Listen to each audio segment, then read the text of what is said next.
One time my friend told me she was adopted and asked if I could find out who her biological parents were for her. And I was like, yeah, totally. Just spit in this tube, right? She did. I found out who her biological parents were. I found all her original birth records. And then I started digging into her biological family and their family history. And I discovered her biological parents got married when they were 18. They had 2 kids. Then when they were 28, they had her and gave her up for adoption.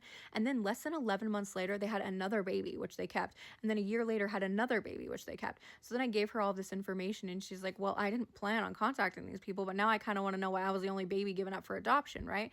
And so she reached out to her oldest biological brother, who would have been 10 when she was born. And she was like, hey, do you remember your mom being pregnant during this period of time? And he's like, yeah, but why do you know that? And she's like, well, I'm that baby. I'm your biological sister. And he's like, no, that's not possible. That baby was stillborn. So she sent back her birth record showing it was a live birth and was like, no, I was born alive and given up for adoption. And he called her a scammer and then blocked her.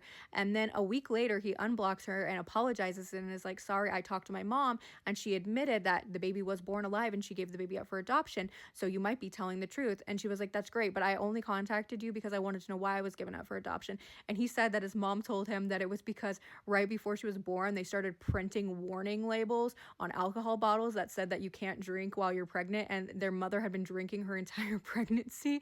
And so then she thought the baby was going to be born messed up and have problems. And she wasn't equipped to take care of a baby with problems. So she gave that baby up for adoption, went home, and immediately started trying for a different healthy baby.